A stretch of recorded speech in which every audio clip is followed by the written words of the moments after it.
Hello, everybody, and welcome to the Wannabes podcast. I'm Luke. I'm Morgan. And, what are we going to do today? Well, today I'm going to take him through the Two Towers, Lord of the Rings, specifically. Yeah? Yeah, okay, well, I guess the reason why we are calling this the Wannabes podcast is because Morgan and I here are wannabe filmmakers, photographers, writers, directors. I mean, I guess I said filmmakers. Social media enthusiasts, I guess. So we decided there's a bunch of podcasts out there. Everybody's got their own little spiel on it. Why not kind of take more of a filmmaker's look? Because that's really what we want to do. Look at these films and things that we are going to review here. We'll probably get into other shit, I'm sure. Absolutely. And one thing is, too, with us taking a film director or just a film person approach to it, it's not going to be just about how it was created. We're also going to go a deep dive into the story, sometimes depending, especially like today, possibly the lore, and other times just maybe what we would have done differently. Yeah, I mean, you'll also get your typical review. So I'm sure at the end of it, I'll tell you whether or not I liked it. Absolutely, me too. So, yeah, as Morgan stated before, we're starting with the Lord of the Rings because it's something she knows like the back of her hand. I am a fan. Yeah. Lord of the Rings is why I took my delve into film and everything, and why I want to do film. So it's not why I did it. No? No, not because of Lord of the Rings. Well, why was yours? No, we'll get into that later. Later? Okay. Yeah. So yeah, we're going to start with the Two Towers and a little bit of backstory. We have to start with the Two Towers because Two Towers and Return of the King are on Netflix, which means I can watch them because I don't have any of these films. Morgan has, of course, all the extended editions of these films, and she was nice enough to loan me the Fellowship of the Ring, the extended edition. However, for whatever reason, these fucking DVDs will not work on my Xbox One or PlayStation 4. So if they don't work on that, I ain't watching it. So that's why we're starting with the Two Towers. Yep. Well, we don't really have to catch you up on the speed of what the plot of the movie is by now. I hope all of you know what these movies are about. You know, we're also kind of like George Lucasing this thing too. Technically, we're starting with 4, 5, and 6. We kind of are, yeah. Yeah. Instead of 1, 2, and 3. This we already end. We can get in that later. Because it shouldn't be 1, 2, and 3. No. Don't at me. Alright, you ready? Are you? I'm absolutely ready. Alright, so Morgan's gonna start this off, and when I don't like something, I'm just gonna tell her to stop. I'm just kidding, please. So, do you remember how I like this already. the movie started? Oh, son of a bitch. Yes, it starts with Gandalf and the Balrog? Is it called the Balrog? What is that thing? What's the fire demon thing? It's a Balrog. Is that really what it's called? Yes. Sweet, I thought I was making that up. You did good. Yes, yeah, it starts there, and it's that retelling and him fighting down the hole that he falls in, which, okay, good, I'm glad we're starting here, because right off the bat, I'm watching it again. I haven't watched these movies in quite some time, but now watching it, it's like, so did he fall, or did he just go, nah, fuck it, I'm gonna go kill this thing? So, in ways, it's a bit of both. So, throughout the battle with the Balrog and trying to keep him from getting to the hobbits and to the rest of the party, obviously he did the "you shall not pass," and the Balrog broke where he was standing. Yeah. So he obviously falls, but part of it was if he was to continue with the party, the Balrog was just going to continue following it. But it was falling. Correct. So you're telling me that like it would have hit the bottom and just jump back up? Yeah, so it ended up being, which later is roughly mentioned in the Palace of Rohan, when he's separating the king. Okay. So he says, you know, you thought, basically, I can't remember the exact quote, but he does bring up, like, you thought that could stop me? Well, sort of thing. because I mean, because Gandalf is narrating the whole thing, and he does say something about fighting the Balrog in the lowest point to the highest peak type deal. Yeah, the lowest point. Is that what that's supposed to be? Basically where they fought was the absolute lowest point of the Hells.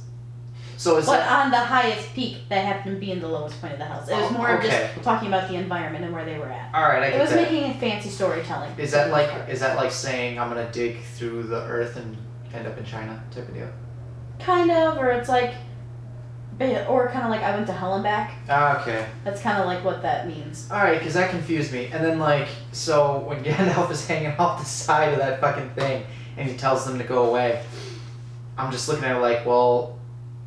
He continues to go down, but you just told me that it's half and half. I get it now that he did it to go and fight the Balrog, but since it looks like he's struggling, I'm looking at everybody else going, why don't you go get him?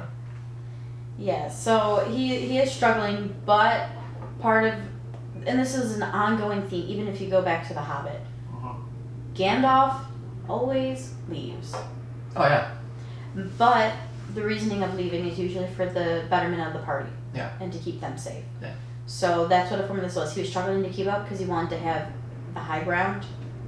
At least in my opinion, he wanted to be at a better standpoint. But the Balrog's like, no, that ain't happening. You're coming to my territory. Every time you say, or anybody says the high ground, it takes me to a different franchise of films that I'm sure we'll get to later. Okay, that makes more sense. But since, to get more into the filmmaking of it, CGI doesn't hold up. No, but back when it was created, it was very well done for the time. Oh yeah, sure, absolutely. But I mean now, and it still does in certain points. And when we get to those points, I'll mention it. But in this instance, and more throughout the film, you can tell it looks like PlayStation 2 era graphics. Well, it was 2002 when this came out, so. Still better than a lot of films that come out today. But I'm just saying. Yeah, one part, with the Balrog specifically. Yeah. Which looks great. When he's falling, there's certain parts when he's falling around the Balrog that you can tell that Ian McKellen is definitely suspended and on one of those suspension things. Yeah. And all the choppy close-ups of his face. Sure. One thing I really enjoyed though, because these came out almost a year apart from each other. Right. Well, they came out 2 and 3. Yeah. Well, no, it was 2001, 2002, 2003. Was it? Yeah. Oh, okay. So, the part where he falls, where he says, "You shall not pass," was that was also the ending of number 1. Right. And so I enjoyed having, because of it being a year gap between when they came out, it was almost like a little recap because they re-showed the ending. Yeah. And I enjoyed that.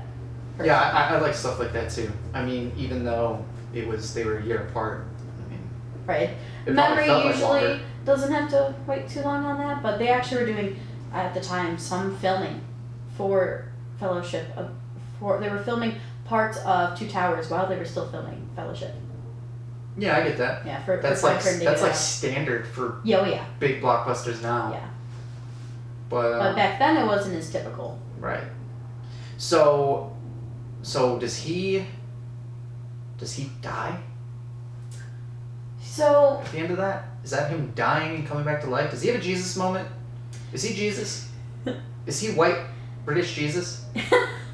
So there is sometimes a belief of going through, especially for the wizards. There's different types of wizards.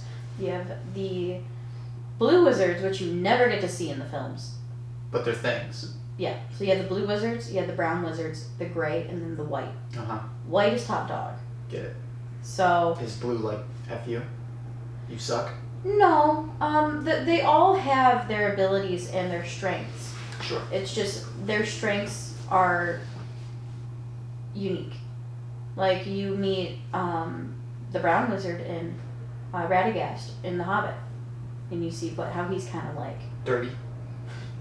Yes, not all brown wizards are like that, but you got to see parts of his abilities. So I'm trying to remember, because I kind of tuned those out. Sure, understandable. And it's been a long time since I've ever looked. Though even Gandalf shows forms of kinship with animals and being able to speak them, like with the butterflies. But his is like and all. nature-based stuff. But he is, at least Radagast is very nature-based. And, you know, it's kind of cool when I was rewatching the film just to come here and do this. It was hilarious seeing how much I'm into D&D. Yeah. And how much D&D definitely drew from the Lord of the Rings. Couldn't tell. No, not at all. Yeah. But it was little tiny things here and there that I noticed. Well, I mean, and we'll probably get more into it, but like, is there anybody that has specifically for this genre written anything as impactful or like at that time? Like, is there anything that predates Tolkien that has been as influential? Or is he like just the grandfather of all this shit? Within the fantasy era, at least for me personally, yeah. Tolkien is the oldest, and he's the one who really set the precedence for this. Of course, there was other things, but even thinking about the era when he wrote these books and put them out, that style of reading wasn't as sought after. Well, I mean, that's the notion, or that's what I've gotten from all this stuff, because I definitely don't fucking know this shit. I know like nothing about it. I've tried to play D&D. Forget it. But that's just what I've gotten, because it all bleeds into it. World of Warcraft, Lord of the Rings, fucking D&D, and anything along those lines. They're all basically the same thing, and it seems like it comes from your boy. It does, and I know from watching numerous interviews with the creator of D&D and everything, they drew heavy inspiration from Lord of the Rings, at least to create some of their races, and then they expanded from there. Yeah. And like they originally, like the reason halflings are called halflings is because of copyright issue. They couldn't call them hobbits, but they wanted to. So, I do think this is a... But they can call hobbits halflings. Correct. Sons of bitches. I mean, I'm short. Some people sometimes call me a halfling. No, you're a fucking hobbit. Yeah. Alright, so Gandalf does his Jesus shit. Where do we go from there? So from there, while all of that is going on, we have, let's see, I just want to make sure I'm staying on the right timeline, not jumping around like crazy for everyone. Sure. I mean, so we bigger's have, better. we have a couple different paths we could take. We have Sam and Frodo, who is finding Gollum. Yeah. And, you know, basically creating him as their guide. Yes. And we also have Aragorn, Legolas, and Gimli, who's chasing after Pippin and Merry because they're being just dragged away. Yeah. By the yeah. orc. I want to go there because that's more fun to talk about for me Sure. from filmmaking. I mean, I'll talk about the other stuff, but if we're not going to talk about Andy Serkis and Gollum and all that stuff, like Sam and Frodo are boring as fuck. They're the slow side of the story. They're super boring. I don't care about them at all. It's like super important. They eventually have fantastic character development. That's the next movie. But, you know, it's definitely like their entire trek is meant to be the long, painful trek of the movies. Well, so that's why some people do get bored. Yeah, well, when Frodo, and it starts to happen later on in this movie, when Frodo starts to look more like an addict, that's when I want to start talking about him. That he's lost himself to the ring. Yeah, that's when I want to start talking about those two. Sure. But for right now, I mean, we'll obviously talk about fucking Andy Serkis, but let's stick with Pippin and Merry. He's ridiculously amazing. Well, Andy is awesome. The Pippin and Merry stuff is so funny to me because you're watching it, and then when you figure out like it's all just camera tricks for the dwarves and the hobbits, and they're actually like 6 foot tall men that look like they're 4 foot. It's so much fun because I know for a lot of the exterior shots, and I don't know what they probably did not have drones in 2002, so it's just funny to like imagine. There's one scene in particular where it's Aragorn, did I say that right? Correct. Yeah, Legolas and Gimli running across mountaintops, and there's like this swooping shot of landscape in them, and you see a little Gimli way in the back, right? And I'm like, so Peter Jackson or like some second unit directors just in this helicopter just watching these guys run, and some poor, you know, kid or whoever they got to be in that Gimli costume was just lagging behind. That was hilarious. It's fantastic. Yeah. And what's the dude's name that plays Gimli? I keep forgetting his name. John John Rhys Meyers? John Rhys Davies. Davies. Davies. Thank you. at Davies, because he, I mean, we won't talk about it too much, but were you there when he was at the theater? Were you working there when he was at the theater? He brought like a religious movie there, yeah, and I didn't meet him, but I got to see him. Just because before we started, he's also in the show of the Shannara Chronicles. Yes, he is. Yeah. I was very geeked when I saw that character, and I saw that it was John. But it's funny to look at him because of how tall he really is. Yes. And then it's just, I'm watching the movie and I'm like, wow, they did that really well, but it's like, it was like, camera. Shoot, because when I was watching the Shannara Chronicles, I was just like, man, it's different seeing him tall and not have a beard. Yeah. We should do that sometime, just try and make you look taller than me. Absolutely. That'd be fun. If only it was real. Wow. You can dream, but it would be fun. I can. And then the orcs are just pushing little kids that are supposed to be Merry and Pippin. Just like, that's actually kind of fucked up.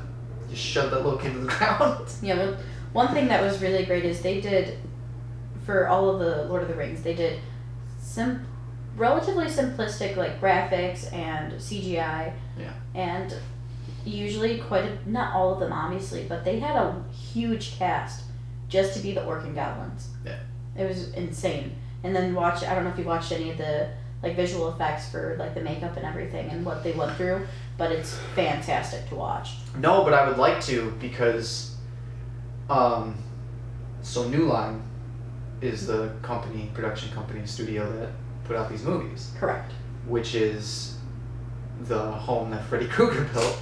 So it's just funny that they've got all that extensive makeup for that character, and then if you think about it, well, for me anyway, it was cool to think that this studio that actually does do movies with like good makeup put in the money to fucking do this stuff. Absolutely. Okay, so that whole scene is Aragorn, Legolas, and Gimli. They're tracking the hobbits, and I was expecting. I mean, it's way more exciting than what's going on in the other end of the world. That battery's probably dying. But it was still cool to see Aragorn like actively track. That was kind of cool.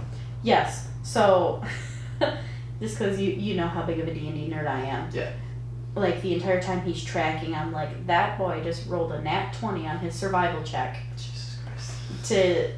To find Merry and Pippin. Let's be real. I'm just glad I know what that is. So, he was doing great, and I love that, and I love seeing the moments where you get to see Gimli become soft, like when he grabbed the belt from the fire, like from the burn pile of the orc bodies. Yeah, he thinks he's got dead hobbits. Yeah, and I love seeing those little bits, because you meet Gimli in the first movie. You don't really see that side of him, and it progresses through the first one, and then progresses even further through 2 and 3, where you see him become a little bit more soft and less brooding, if you will. From what I remember, I mean, he's just like, I am dwarf, am hard ass. Yeah, pretty much. It'd be nice to have watched the movie to know that, but somebody's... I don't know why they didn't work. Somebody's bullshit They DVDs didn't They want to work for me.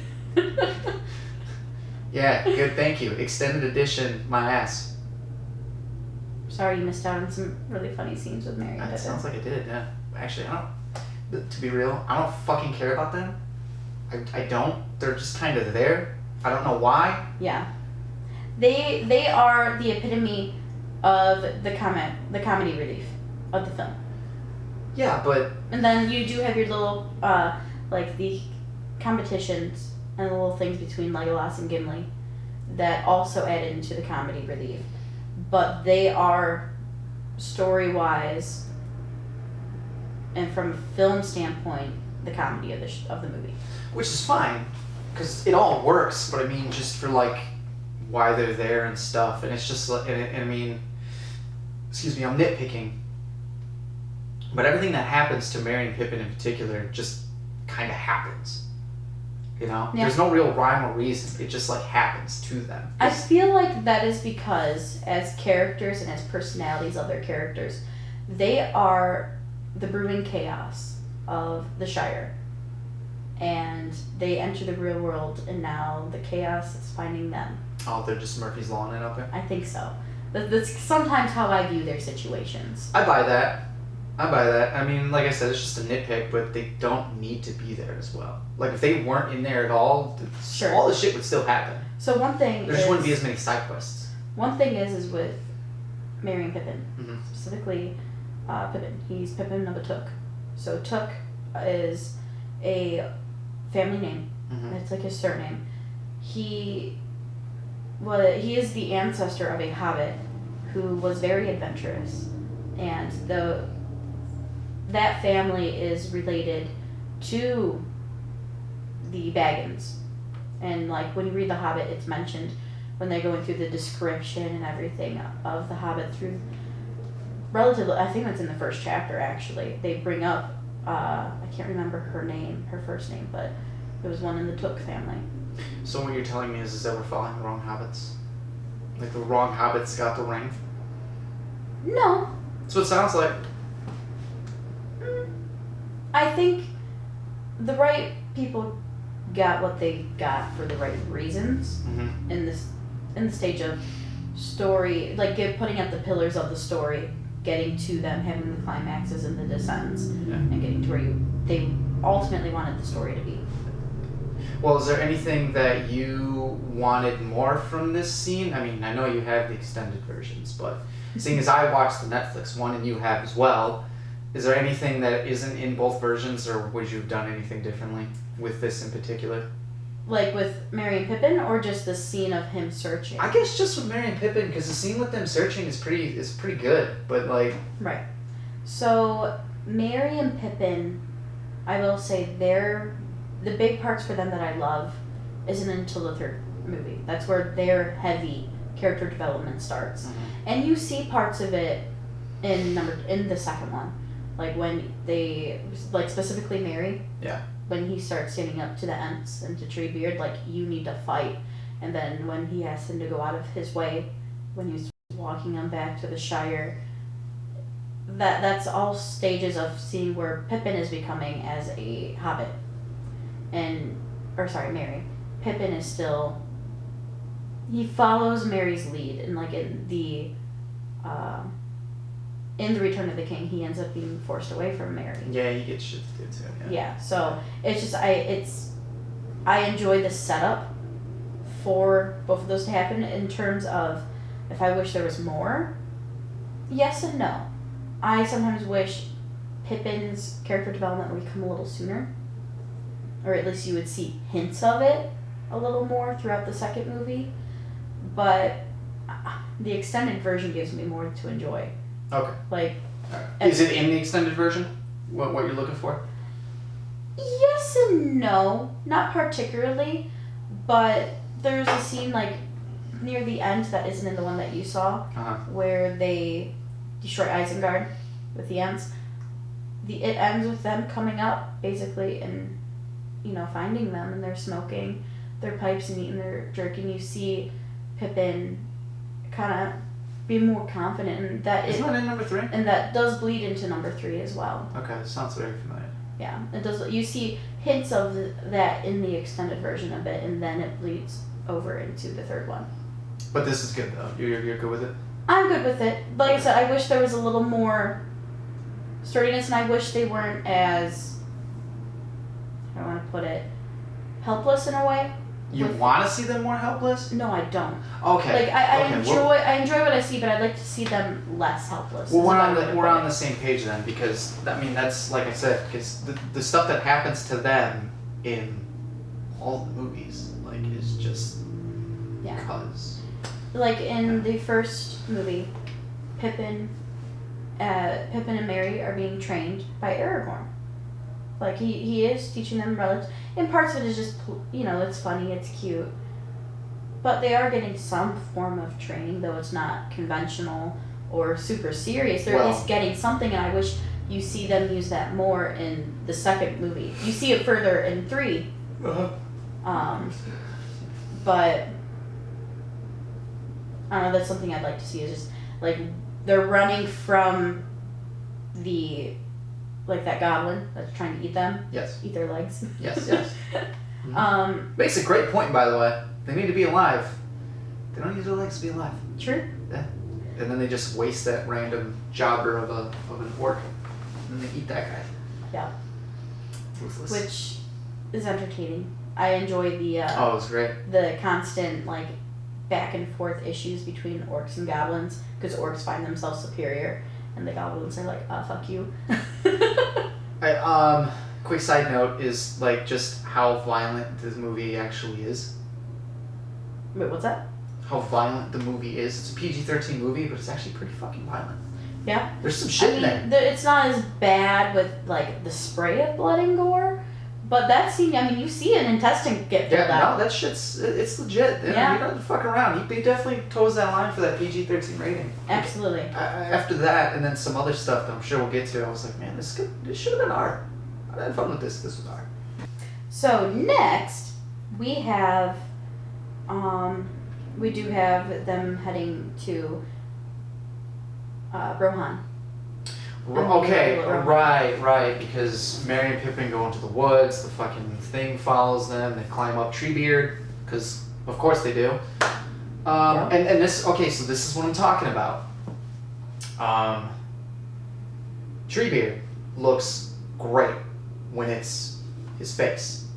Right. When he's walking. And like he's got the hobbits on him. Sure, it's a little...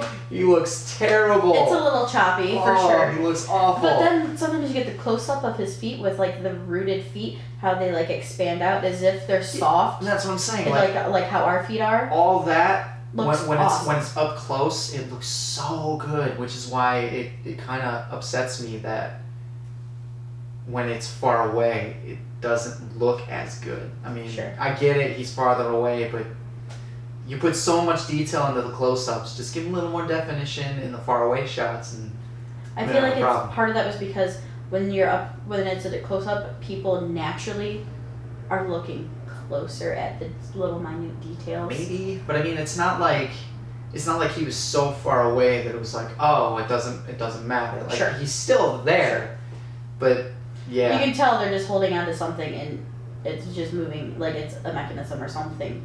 However they did it, that's going back and forth a little bit. You ever notice how, like, and it's not as much of a problem now, they pretty much got it figured out now, but like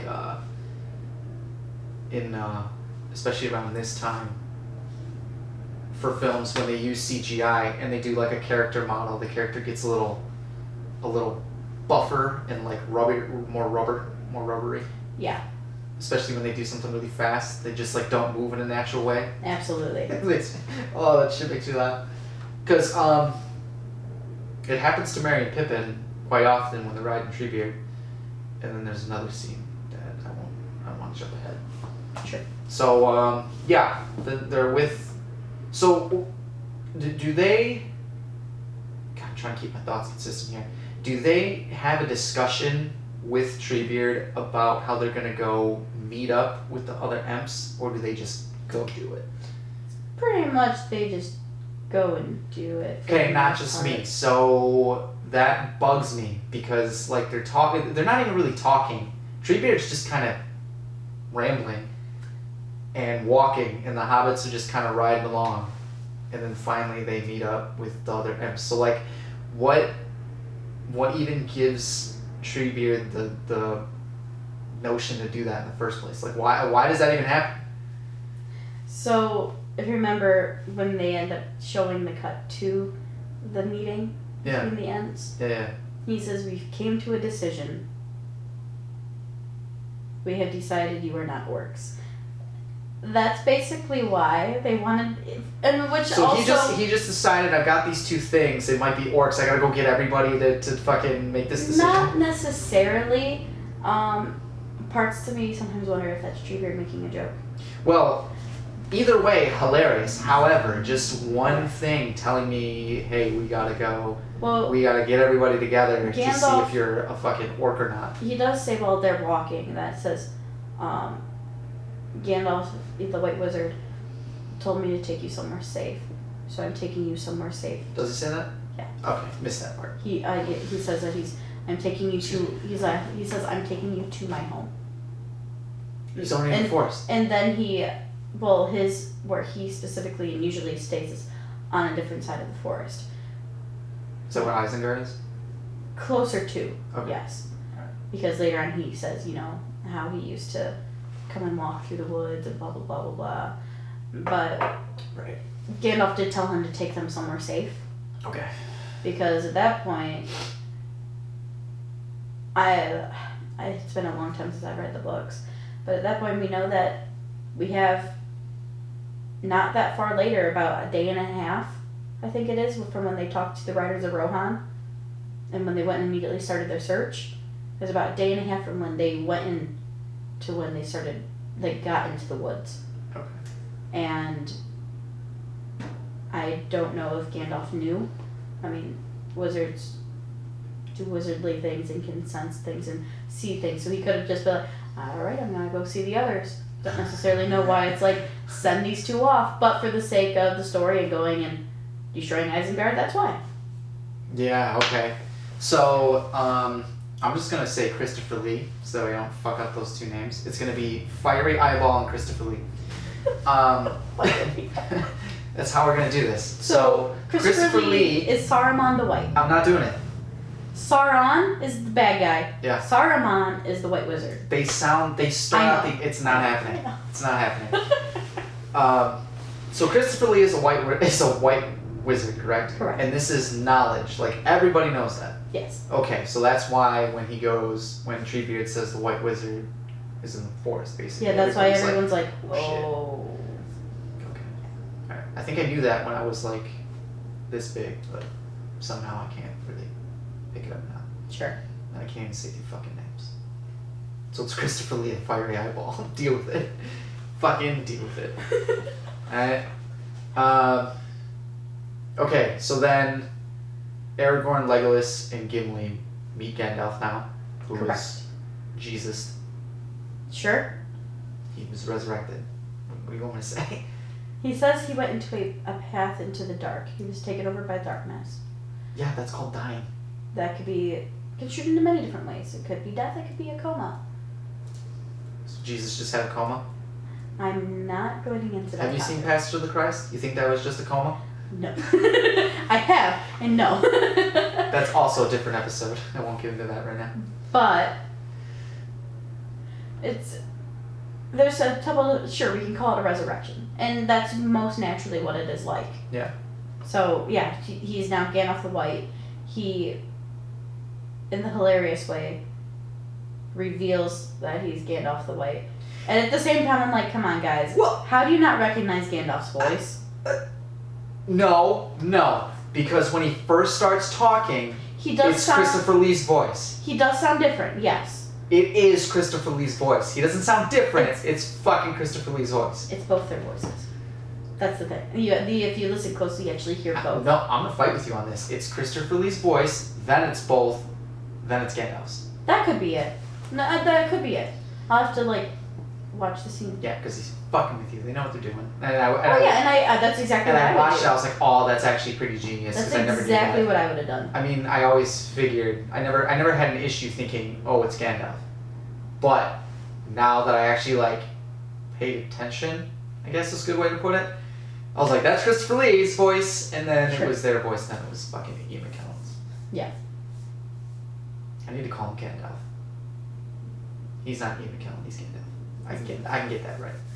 Good. I hope so. But Christopher Lee's Christopher Lee. There's no one else that's close to Gandalf in the movie. So I hope you can get Gandalf.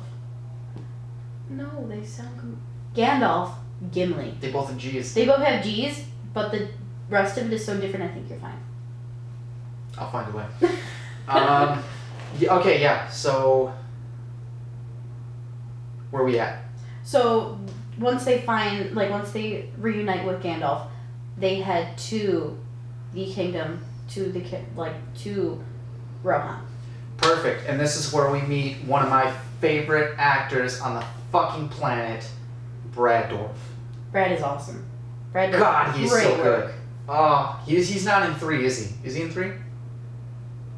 No. Okay. He gets killed in this one. He does? Must have missed it. For your sake, Christopher Lee kills him. Really? Fuck. Man, whatever. Oh man, I missed it. I love watching Brad Dourif die in movies. He does a lot. What? Have you never watched a fucking horror movie ever? I have. Alright. Cool. Not as often, but I have. So yeah, he's it's interesting to me that he got cast in this movie because he's like, as far as I know, one of the only straight up Americans that's in this movie. Sure. So I'm just wondering what the thought process is to be like, give me fucking Brad Dourif. Maybe that wasn't their process. Maybe Brad Dwarf was like, let me fucking in. And he went and auditioned. I don't know if he's got clout like that. I don't know. But he still could have gone and auditioned. Well, sure. And let's be real. He does creepy great. He does. So, Gribble Wormtongue was meant to be a very... he was literally meant to make your skin crawl. Oh, he's a fucking genius. Yeah. So, by no means am I surprised that he was casted for Wormtongue. Well, me either. But I mean, I'm just like, they're in New Zealand. They got all these fucking actors from everywhere across the world. I think outside of Elijah Wood and fucking Sean Astin, nobody's like from North America, as far as I know, in this film. Certainly none of the extras. and there's Brad Dourif.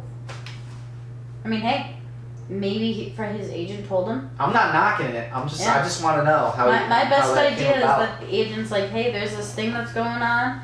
You want to audition for it? He says sure, and he got that part. I'm sure he's a fan. He looks like the type. Well, I'm sure he is. I'd be surprised if he wasn't. Yeah. I'll get into it more when we eventually cover the Fellowship, but you know they cast another dude besides Hugo or fucking not Hugo. Vigo? Vigo, thank you. Viggo Morrison? Yes. Yeah. Okay. I'm blanking on the other guy's name. Have you ever seen him in anything, the other guy? It's Stuart Townsend, by the way. Stuart? Stuart Townsend, yeah. I think I have. It's been a long time. He didn't do a lot before. He hasn't done much since. Sure. Don't Google him right now. No. Google him after. Really? A little bit. Oh, shush. I was trying to keep with you. I know, I'm glad you're gonna cut this, because I say too much. So that's the kingdom. Yeah. They approach, you have some of the guards and the other riders around that say, you can't be in the presence so armed. Right, and Gandalf fools them into The walking stick. keeping the staff. And I never noticed the wink. You've never noticed Never the wink? noticed the wink, and I was like, that's awesome. The wink and this little smirk from Yeah, that was everyone? fucking beautiful. Oh, that was great. Like, I noticed the smirks, I never noticed the wink. And he specifically is wearing a The gray gray thing, yeah. to Yeah, because nobody knows he is. And at first he's walking in with the staff. Yeah, and he's holding. He's holding Legolas. Yeah. And as he gets further in, he starts hiding the staff Yeah, at first. yeah. Which I don't know how you can't pick up on that. Well, I guess it's, if you think about it, even if you look at the one cut of the scene, No. when he's holding his staff, it's definitely, you can see it. Don't get me wrong. Well, I don't mean but like that. it's harder to notice than like a straight up. I don't mean like that because you don't have anything in here for me to even try and attempt to show it. But all he does is go from this to this. That's it. I know. But either way, man, I love that scene. Well, it's great. I kind of wished, and it's probably a budgetary thing, I'm sure, but it would have been cool to see like more mystical shit actually happening in there. You know what I mean?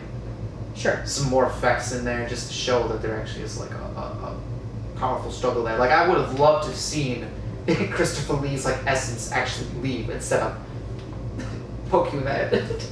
Right. I think that's why they did like the fade away to at least give that sort of look, like He's taking got him from the old and bringing him back to how he looks for the rest of the film. Well, I love seeing that, and I love seeing Christopher Lee having the bruise on his face. Yeah, and the blood. Yeah, but That was like, awesome. I still would have. I mean, it would have been cool. But yeah, the effect of what the fuck's his name? The king's name. Oh, shoot. I'm blinking. Ha! Not just me. I know. Anyway, that effect of having him go from decrepit old man to not decrepit old man, still old man, Theoden. was pretty cool. My apologies. Whatever. You're a fan. I know. You should be ashamed. I know. It's so many names, let's be real though. Why do you think I just gave up? This is why I don't play D&D either. You guys want me to come up with names like this shit. There's name generators to assist you with it. That's stupid. I mean, it works though. No, that's not. Whenever I get, while I'm playing D&D and I'm the DM, and I get asked, what's your name? And it was just a happen encounter, and I'm like, guys, I'm just like, click. Actually, you know what? name Never generator. mind. Never mind. It is I want to assist. play, and I want my character to be Happen Stance. Fine. Good. Totally do that. That's so stupid. Totally be a gnome. So fucking stupid. Should be a gnome. A gnome named Happenstance? Oh god, that's so dumb. Moving on. Let's get to let's get to fucking Frodo and Sam. Just want to get them out. Sure. Fucking bug me. Bug me. I feel like they bug a lot of people. Bug me so. No. Oh god, just wait until we start talking about the next one. We'll probably, if anybody watches this, they will stop watching us after the next one because I'm gonna go hard on fucking Frodo and Sam, which is also hilarious because of the undertones that they give with all that shit. You mean the speculations of gayness? Yeah. I remember all the jokes. All the jokes, like, when it first came out. Did they go away? Because, I mean... No, they're still there. But I feel like be. they're not as heavy with how Oh, because, I mean... with it's how been- much acceptance has been out there finally. It's almost been 20 years, so I hope so. Yeah. However... I'm probably pretty old, I think. To each their own. So, I just hope it's funny. so at the point they are with... Yeah, at this Gollum. point in the movie, what's going on with Frodo and Sam? So they, at the point, have found Gollum. Right. First, Gollum found them. Gollum totally tried to attack them. Have we gotten to the point where they're walking through the marshland and the corpses are in like... We haven't, but we could go there. I mean, it's pretty much Sam doesn't trust Gollum whatsoever. Good. But, Okay. you know- Let's move ahead to that because I can talk about Andy Serkis's acting at any point. Sure. My biggest thing is, just because I haven't read the books in so long and I can't remember, is how does Frodo know Smeagol? Smeagol? My biggest thing is there has to be stories like That's in what I the was Hobbit. thinking. There has to be, but I almost wish there was just a little tiny more, like, info they gave for someone who would watch this without knowing anything. Well, yeah. I mean, and then in the next one they have that intro for him. I remember that. Yeah. So I mean, I'm sure it's probably like Hobbit lore that. Yeah, I'm sure that they know that someone went crazy because they're basically the epitome of we're the nice happy town, and it's Oh not. yeah, that probably and it's would not rock that whole common that civilization. someone kills one of our own. Yeah, and and it stuff just like goes fucking bananas. Exactly. Because, like, adventuring and leaving the Shire, even in The Hobbit, wasn't a thing people really ever did. Yeah. So is it like Great War with Fiery Eyeball guy when he's actually a king and like he's got the ring in that big war? That would be the timeline. So that happens, then Smeagol, then Bilbo, because he predates Yes, Smeagol. Bilbo, right? Smeagol and Bilbo, because Bilbo steals the ring from Smeagol. How long has he been Gollum up to this point? Is there a timeline for that? Is there a guesstimate? I don't know the exact years, but it's been. Is Gollum like hundreds of years old? I want to say it's because at the point of the beginning of the Fellowship, Bilbo's turning 90.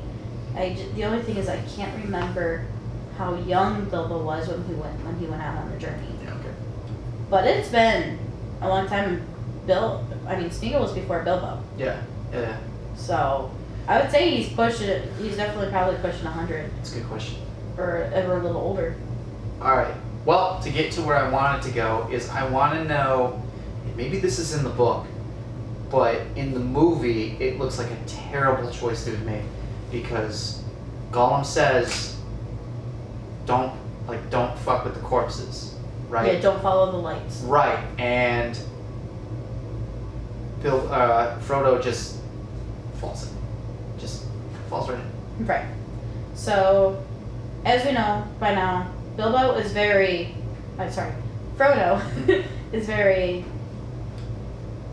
weak. Stupid. He a bitch. He failed his wisdom saving throw. Let's be real. I still don't understand these references, so I'm happy. Makes me happy. We need another one of these. So, that's what I really have to think of is he was put in some sort of trance, and through the abilities of the ghost or whatever, as he's drawn to it. I mean, he's drawn to everything. He's drawn to the ring, and the ring makes him weaker. If you think about I and the ring is making him more likely to get in harm's way and to make not the best decisions. I understand that, but this has nothing to do with the ring. He just looks and it just falls in. You're like, what the fuck, man? Right. Well, I understand. I understand, and this is perfect because now I can actually talk about some filmmaking here. Church is going. Okay. So Gollum tells him don't look at the lights, whatever, and he just kind of stares, and it looks like he gets into a trance, but if I'm remembering correctly, it's not portrayed that well. And then the next thing you know, he just is in there. So it's just like, that's just bad storytelling to me. yeah, I definitely. You see him staring, and at first it's just you could take it as simple curiosity. To then he definitely goes into a trance, and that once the eyes open, it's like almost kind of like, hey, there's a spell. Not necessarily, but it's almost like that sort of reaction when he then just plummets in. Yeah. But I do agree they could have portrayed the trance-like feeling better, but that could have just been because of how young the actor was.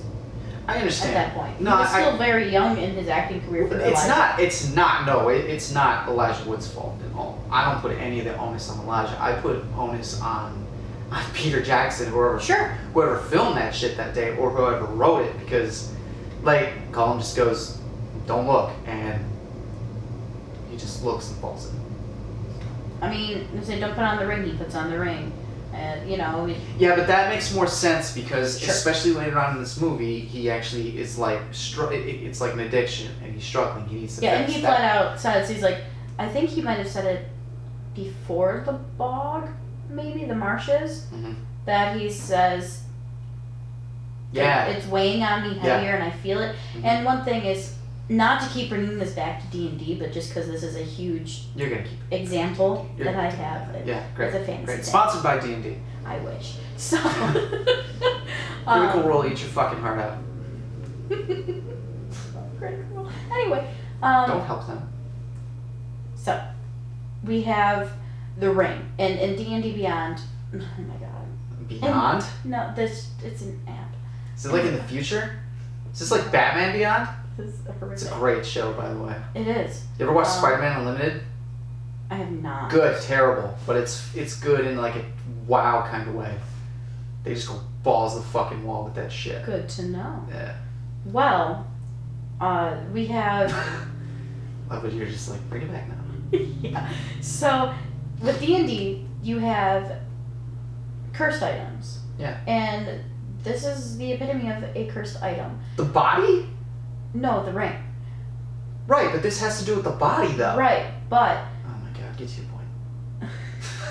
But the ring could still have, even though he doesn't have it on, it's weighing on him, and he says that he visibly is starting to show it, and then later on he really shows it. Yeah. But the reason that he's making these bad decisions could all be an influence because of the ring even just being on his person, and the issues that he's already struggling with the ring.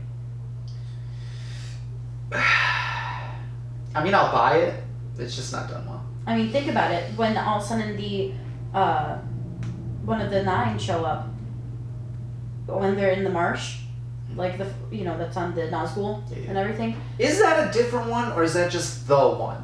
No, those are different. I assumed it's just the one because again, they don't give me any kind of fucking differentiating features. It's just okay. So that one, yes, I know there's the more one. than one. You have more than one, but specifically you have the Witch King. Yeah. That is the one. Yeah. He's the That's one with the bigger helmet. Stab. Exactly. So, even then, right after everything, Frodo was attempting to put on the ring. Right. Because he was terrified. He was getting afraid. That right there, in my opinion, is what helps me link one of the reasons as to why he was so susceptible to going into that trance. Dear Lord. With the body is because of the ring. No, you keep your fucking made up names that you could pronounce. I can pronounce real thing names. But yeah. Rude. I'd mic drop, but then we wouldn't get any audio. Rude. You're welcome. Anyway. Yeah, like I feel like seeing that part where he's immediately being called to the ring and Sam has to stop him is a show to that perhaps later on, right? That was it even in the bog when they were hiding under that bush. Yeah, but that's what you're talking about. Yeah, like that was right after they pulled him out of the water. I think even that there just shows that he's still constantly being drawn to the ring, and that the ring, not necessarily being drawn to it, is affecting his mental choices. Sure. And that could be part of the reason why he allowed himself to follow the lights. Fine, I accept all that. That's just my personal opinion. No, and I agree with it, but show me that better. Sure. No, I totally agree with that. Yeah, that's even if you had like when he has the ring on and you hear those like whispers and crap, even if you had like hints of that as he started like switching into that trance stage, that would help even sell it better, in my opinion. Yeah. Whatever. Because and then people can speculate, is the whispers from the ring or is it from the ghost that you just see once he falls in the water? And I did like how the corpse is like right there in the water, and then he falls in, and it's like ghosts now. It's like, all right, that's kind of cool. Yeah, that was they all definitely look great. interesting. They're very Evil Dead. Yes, and then we see more ghosts. Yeah, like you see just a couple bodies, and then he falls. Well, just in that scene, there's just a couple bodies. Then he falls in. start There's like seeing hundreds the of them. hands starting. Like, oh shit! Well, that bog was like Smeagol Gollum said, that was the battleground of a really old battle. Yeah. So that makes sense, at least when you see one body, and I mean you see multiple bodies around the area because you saw a few when Sam was looking, but then when you fall in, you see just how many. I think makes that a bigger impact on the fact this was a battleground. Yeah. So next we have we have the group travels to the Rohan city. Then comes the point where after banishing Wormtongue, Theoden makes the decision to head to Helm's Deep. And that's when Gandalf departs. Yeah, because I think it is Gandalf. He's like, well, go fight him. And he's like, the king goes, no, son, I'm gonna go over here instead. Fortress time. Yeah, and then Gandalf has what idiot, blah, blah, blah. His little muttering to Aragorn, to Vigo. Yeah. And that's when he's like, well, he's doing what he thinks is going to keep his people safe. You know what's interesting? I mean, obviously on Netflix it's 3 hours long. Your extended cut's probably like 100 hours long. I think it's 3.5. I think it's only an extra half hour. Stupid. I'm going stupid. But just like, I mean, it's a condensed version of this, but this actually takes place over years, right? Right. It's crazy. 1 to 3 takes over years. It's insane because just that going from, what's the little kingdom? What's it called? The Shire? No. Where Gandalf and them are at. Oh, for like Rohan and everything? Like is that Rohan? Yeah, it's the kingdom of Rohan. So the city they were at was the city. It starts with an E. Crap. But that's the city name. But the kingdom and everything is the kingdom of Rohan. Like Theoden is the king of Rohan. Rohan is the. Is that the big white one in the next movie? No, that's Minas Tirith, which is the kingdom of Gondor. Okay, that's where I get confused. Okay, so anyway, So like how the kingdoms work, just so you know, is Gondor is the region. Okay. The city, the place is called Minas Tirith. Here, the region, like border-wise, is Rohan. And then the name of it that is eluding me at the moment of the city they went to where the king was is a different name. So it's not necessarily, this is the castle of Rohan or whatever. So being the king of Gondor makes you the king of like everything. No. Well, not it's everything. It's not like a capital, but it's one of the bigger kingdoms. So it's. I'm trying to understand the hierarchy here. So let's put it this way: Rohan and Gondor relatively equals. They would make great trading partners. Like they're two complete separate entities. Okay. They're two different kingdoms. Okay. All right. That I accept that. Yeah, because they're two completely different borders in different regions. All right. So yeah, when we're going from the city to Helm's Deep, like that's 5 days. Roughly. That whole thing is fucking 5 days. Yeah. That's crazy. So I'm curious, just because you see a lot of like from then to there, and even a little bit at Helm's Deep. What was your thoughts with the whole interactions between Aragorn and Éowyn, Theoden's niece, the blonde? Yeah, that was interesting. I mean, it's done really, really well, and I got the whole idea of what the fuck is her name? The blonde? Yeah. That's Éowyn. Okay, and that she is having an identity thing going on because she's just the niece, right? Correct. Okay. She is the king's niece. Where the fuck are her parents? They're dead. Wonderful. So, and her brother is the dude that gets banished. Yeah, and he was the leader of the Rohan Riders. And the king's kid just shows up for 5 minutes and is just gone. Yeah, so basically he had been sick or wounded. Is that what it is? I think he was wounded, but he was very sick from the wound, like it infected whatever it may have actually been, and he passes. Well, either way, I'm glad to know that he was important and I got to know him. Right. So yeah, and I definitely got that whole thing going on with her, and like she wants to be a fighter and stuff. She wants more. She doesn't just want to be a fucking like house, whatever. Right. And that was when I feel like when she was like practicing with the sword, and Aragorn comes up and blocks it and everything, and you know he brings up being a shield maiden of Rohan and everything. That's when finally their relationship clicked, and she finally gained extreme respect for Aragorn. Well, I could see how they would end up at least getting along because he's obviously meant for more and she wants to be more. So I could see where that would come together. Right. And I mean, they do eventually become love interests. Yeah, which, and I assume that's a major conflict in the next one, but I didn't really understand, like, how, other than the fact that it's like, you are main woman, you are main guy, like this has to happen because he's definitely still in love with the elf chick. With Arwen? Yeah, her. So the thing was I can't wait for actual fans to watch this shit. It's gonna be great. So if you watch the flashbacks and everything, Elrond, Arwen's father, told him you need to let her go. Hugo. Yes, Hugo. Love Hugo Weaving. That is when he lets her go, and to his knowledge, to Aragorn's knowledge at this point, she's left. Yeah, she's gone. She's completely gone, so he's more susceptible and willing to kind of maybe eventually open himself up to Éowyn. Is he? Yes and no. I wasn't getting that. I mean, you get more of that in the third one. Which sets up conflict. But yeah, definitely not in this one. He's definitely still. He's intrigued by her. He's intrigued to her, but not in a romantic way. Sure, yeah, and even if it is in a romantic way, he's probably like, I'm kind of a dick. And he's like, I still am too in love with Arwen. Yeah. So absolutely. Yeah.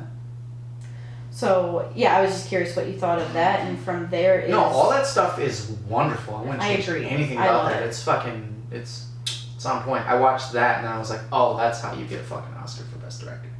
Fuck you, George Lucas. Yeah, and from there is when it moves into, eventually we go back and forth a little bit with the stuff with Treebeard, and then we go back to Rohan. And Which we you covered even- with Treebeard because Right. like it's just stuff that just happens. I mean, we also see the part with the talk between Elrond and Arwen when he's like, it's time to go, and she's like, I've made my choice, I'm not leaving. Right, and then he makes him do it. Right?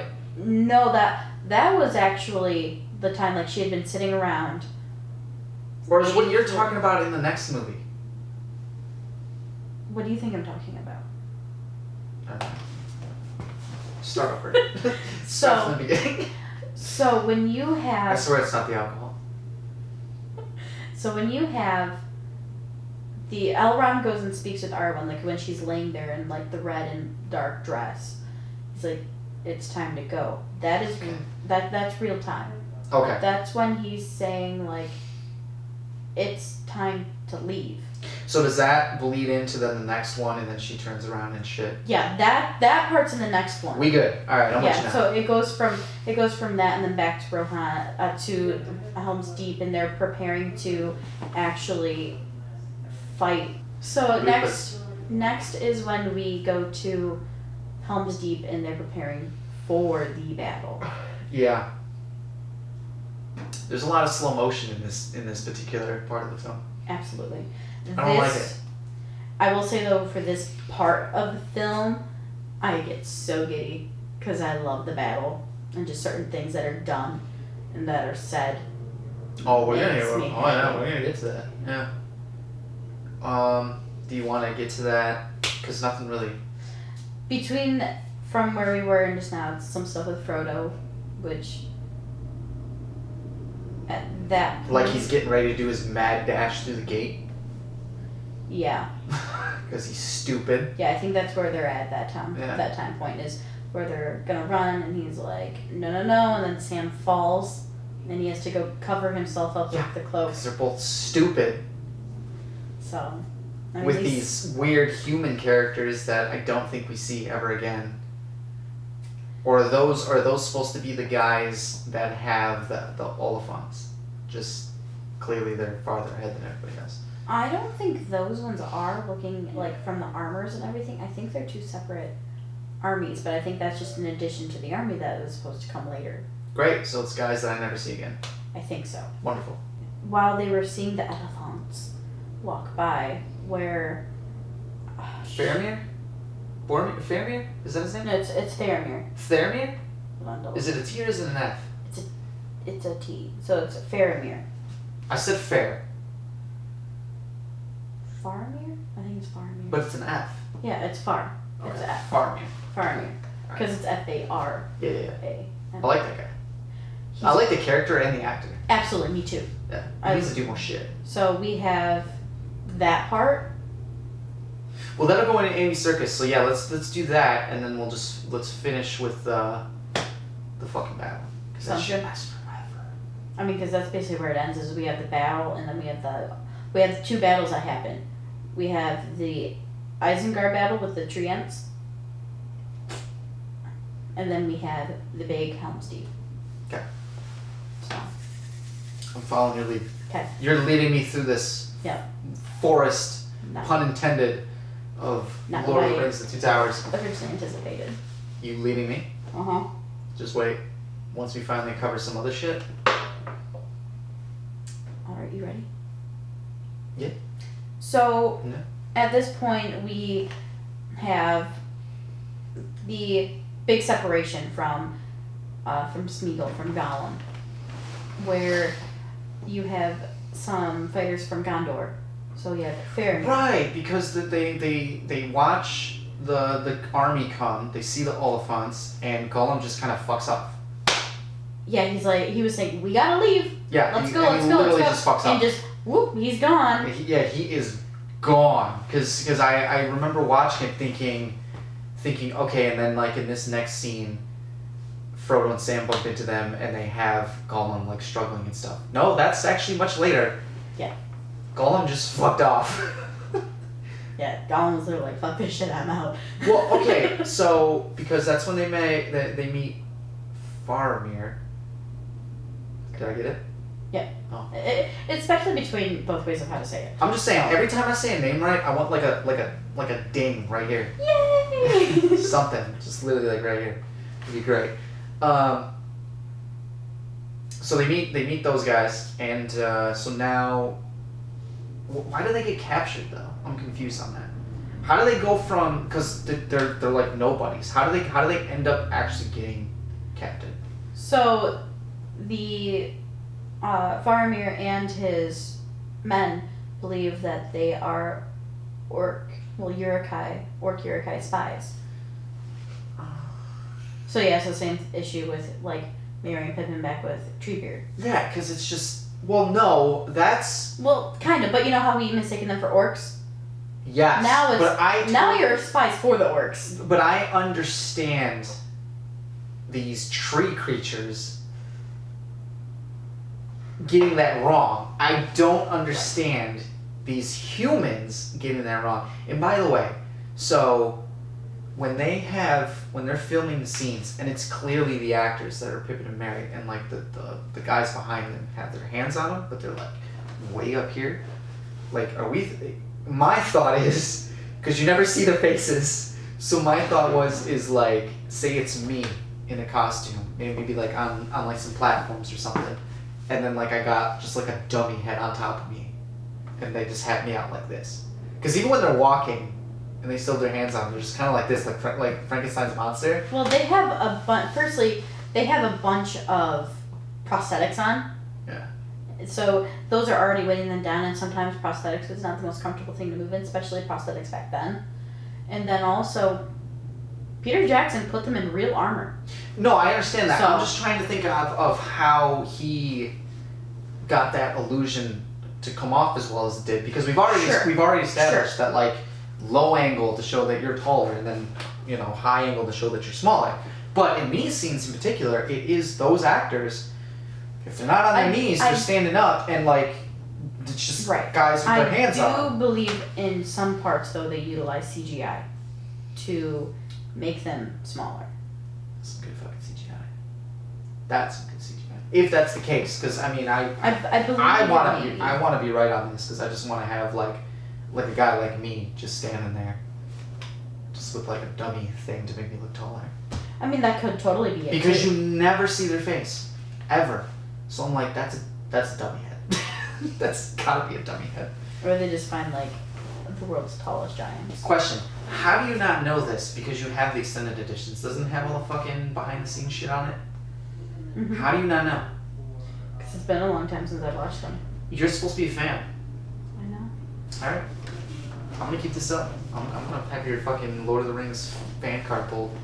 Because you don't know everything. Tell him large with pepperoni. He's on a phone with his mouth. Large with pepperoni. So, at this point, like you said, that's when Faramir. Right, so just in the totally implausible thing, they think they're spies and so they capture them. I mean, think about it. I can see how they think they're spies. They were sitting there. I can't. Well, they were sitting there watching the armies go by. They're not part of his men. They just assume they're part of the army. He's never heard of hobbits before?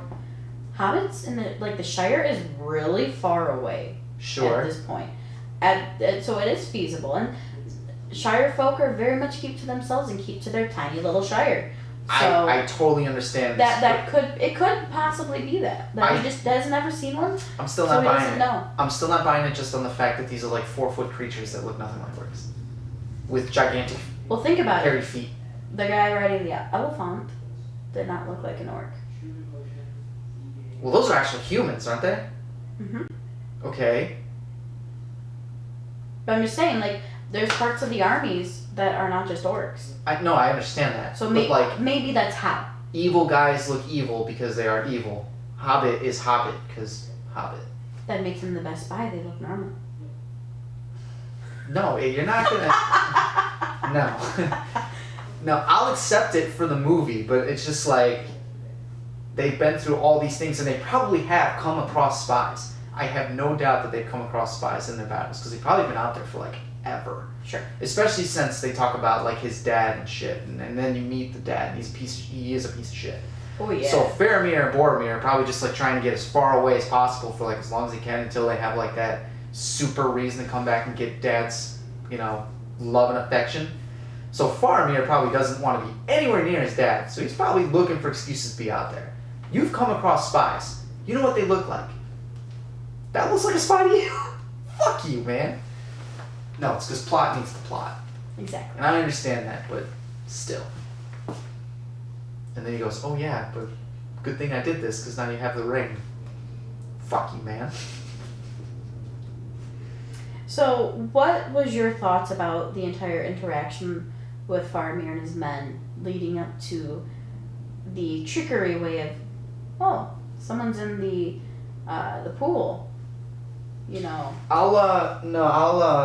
What I will say is like, I want to give props to whoever designed that set of Frodo and Sam being held captive with like the oversized barrels and shit. It's like, that's a good touch. Yeah. But what I didn't end up liking, because when you meet a Faramir, he seems like a totally different character, but as it progresses, you start to realize that he's kind of like most of the other characters in these fucking stories, and that they're bitches. Because like he's like cool, and he's making cool decisions, and then he goes just like that. He goes, oh, ring. Now I'm like a bad guy. Not quite. That's how it came off to me. Well, sure, it comes off that way, but it is said, again, I'm sorry, the first movie, that... Would be nice. Shush. Would have been very nice. All men, all humans, all men are drawn to the ring. Yeah. So it's, again, like, the effect that the ring has. It's almost as if the ring pulls out and draws out their greed, in a way. Sure, makes sense. So that was kind of how the all of a sudden transition happens. But just like that. Just like that. It can. I mean, think about it Bilbo even didn't want to originally give it up. Right, but it takes a long time for him to get there. It's taking Frodo a long time to get there. Maybe it's Faramir's underlining daddy issues. I do have some daddy issues. He got some daddy issues. Yeah. I've seen him be doing porn, selling his body for no money. But, I mean, that could have been part of it. Like, I have the ring. This will finally gain my father's approval. Could have been part of Sure. it. Well, he says that. Yeah, absolutely. Yeah. So that could have been why it was such a sudden change to, oh, the ring? Let me get that ring. Because he's been so dying to gain his approval of his father. But, okay, I understand that motivation. What I don't understand is just, like, because that doesn't inherently make you, like, an evil, dastardly character. But that's what he ends up becoming until a little later in the story when he finally lets them go because he, like, wakes up from whatever, you know. But he I finally mean, connects with Frodo. yes, but Yeah. you know, it's easy for me to backdoor movie make, but I feel like you could still frame your character in that way or write it in that way to where your character stays consistent in whatever characteristic you start him out as. If this is making sense, I feel like I'm talking in circles, but if I establish my character to be, I don't know, for lack of a word, badass, he can stay a badass and still make the same decisions that get him from point A to point B. He doesn't have to be a badass and then all of a sudden become a bitch and then just go back to being a badass because of revelation. You can stay that way the whole time and still have like a struggle, if that makes sense. Yeah, Because absolutely. For Faramir in particular, Faramir, kiss my ass. You know, when he shows up, he's portrayed like the cool brother. You know, because he's a little brother. He's like more laid back and stuff. He seems like he's got a head on his shoulders.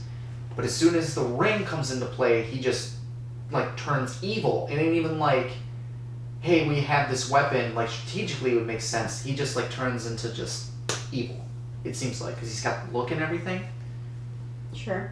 And it could have, again, I agree it could have been portrayed better and put off better to still fit in a way of his character. Right. My belief is perhaps the reason they didn't do it that way is because they wanted to show how deep of an effect the ring can have story-wise on other beings than just Frodo, and how detrimental and how bad it could be to be in someone else's hands. Like they portrayed that, I felt like pretty well in the first one with Boromir. And I remember that, and that's exactly what happened, because he's been around it so long that when that moment comes and he wants it, he understands strategically, this is the thing that'll turn the tide, right? And get me whatever I need. This is the thing. But he's been around it so long that now he has no control. Faramir is just like instantly to me. Sure, and I get that. It was probably all part of story progression and just wanting, and I believe also just story-wise trying to show that, oh hey, this can really like affect people quick, possibly. Yeah, and again, I get it, but it's just like, yeah, these are just minor gripes. Probably sounds like nitpicking because I kind of am, but I gotta find things that are wrong with these movies, right? Otherwise, what are we doing here? What's the lizard dragon called? The Nazgul. Thank you. Because I know early on they say something about Wrath or Wraith. Wraith. So and that's kind of what I wanted it to be called. I wanted it to be called Wraith. No, it's not a Wraith. What the ones that is not the Witch King, the other riders, those are Wraiths. But they ride stuff that aren't. Yeah. Okay. So you have the Witch Do King. they show those at all?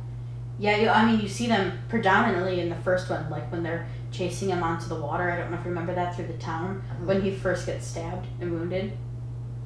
See, I would remember if somebody's fucking DVDs worked. I cannot believe they didn't work. Well, they didn't. All right, and whose are they? So. Yours, right? Yeah. So. Fucking DVDs, bullshit. So. Extended edition of Lord of the Rings doesn't work. Works for me. That's all I gotta say. Moving on. So, you do see them, and you will see them again. But there are things called wraiths. Yeah, the wraiths are you have the Witch King who has the really big, spiky helm. Yes. That's the Witch King. Yeah. He's technically in wraith-like form. Yeah.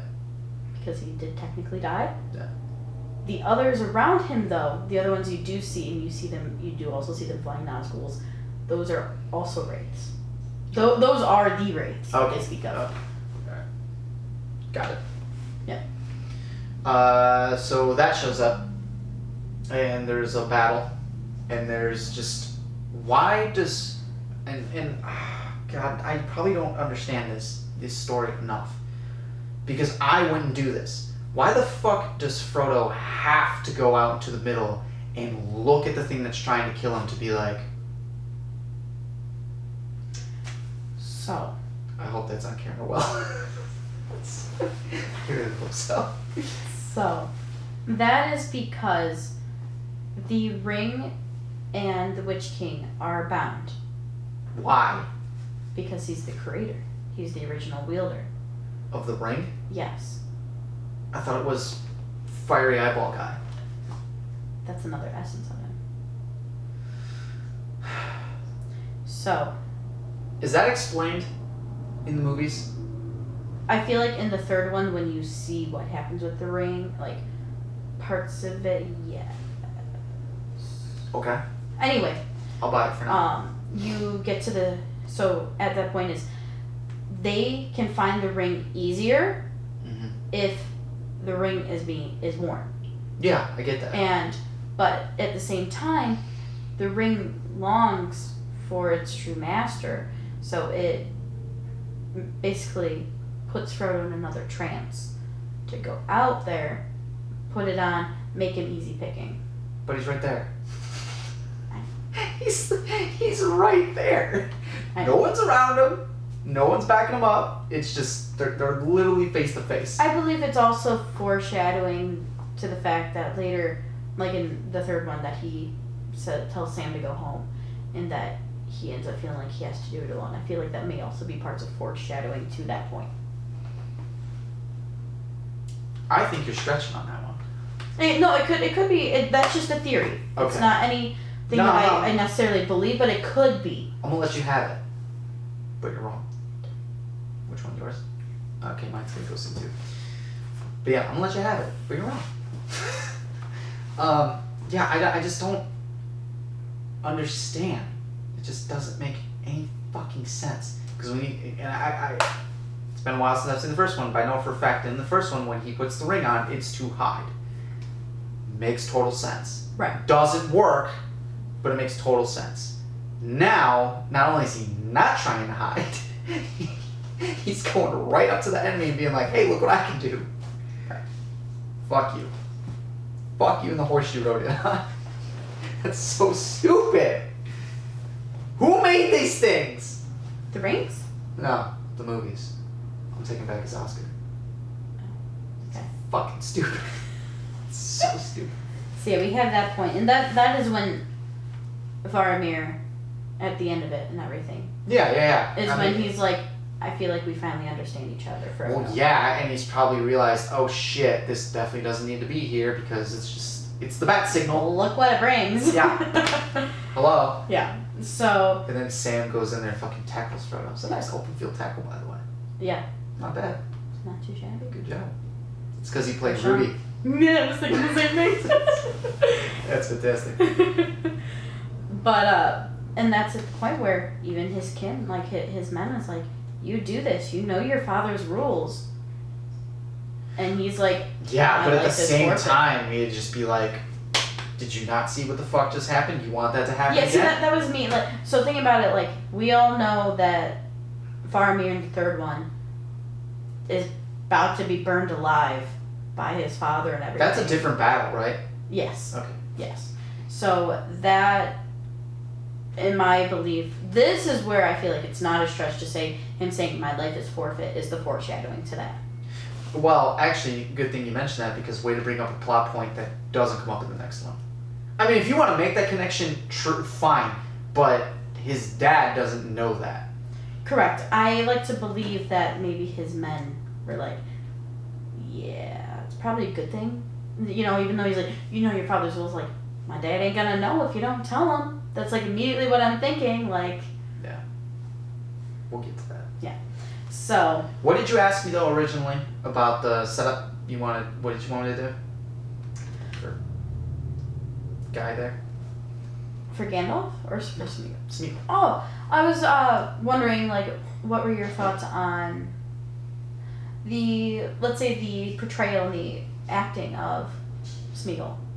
Or no, oh, fuck. I know it. Yeah. That's staying in. That better be in there.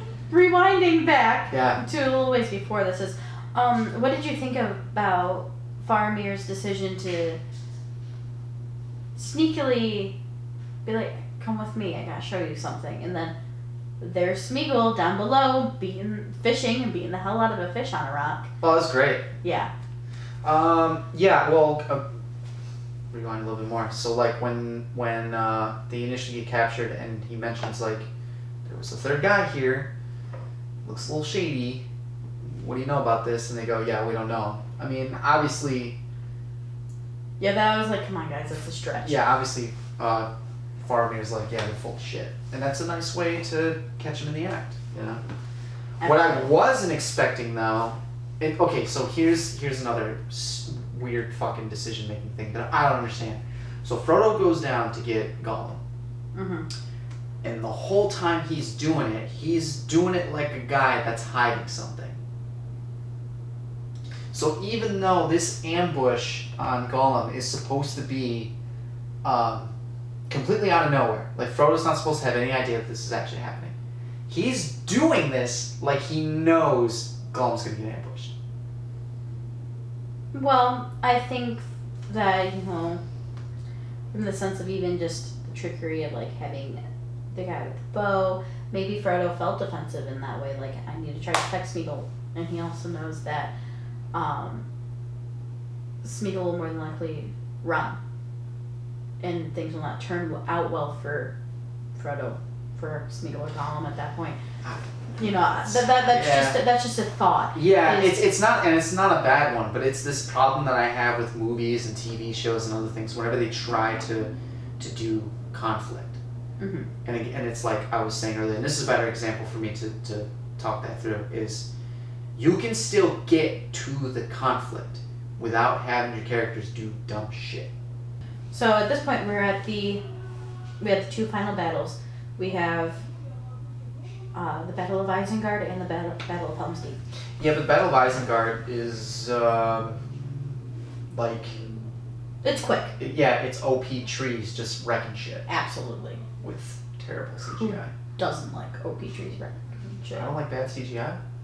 I just like trees wrecking shit. But it's bad CGI. It's subpar CGI. Okay. Alright. That's your fandom talking. Probably. I mean, it's still, it's crafted really well. I think, God, I can't believe I'm saying this. I think that if you were gonna do it now, I would do it like like Michael Bay with the Transformers movie. Now hear me out, because okay. I mean, just for like framing like the action scenes and stuff and getting in there more and things like that. Sure. Because I mean, you could really like get the camera in and stuff. It's just like big like sweeping shots and shit. And Absolutely. it works, but I mean, and they're trees and shit. But that's just my opinion. My favorite part is... And I make the CGI better, obviously. Right. I love the fact, like, just like the emotion that you get from Treebeard when he sees, like, when he was like, All my friends are dead. yeah, that I thought was nice. Yeah, that was cool. That was very well done. And then in suit of that was just...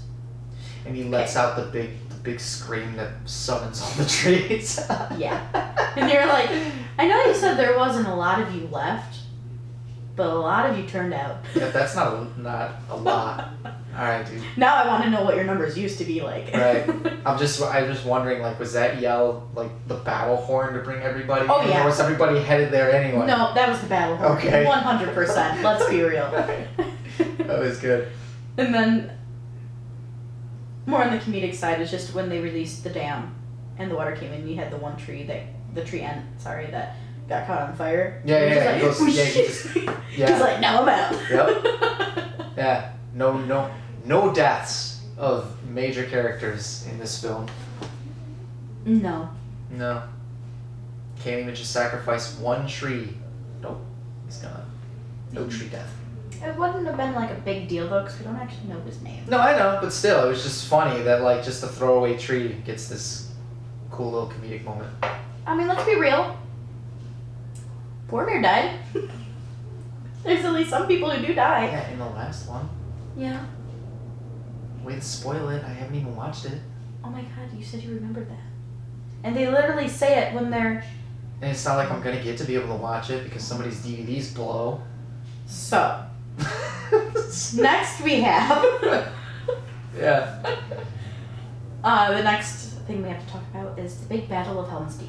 Right, which is filmed fucking phenomenally, even though some of the CGI just is fucking atrocious. Yeah, and parts of it could be because they did it.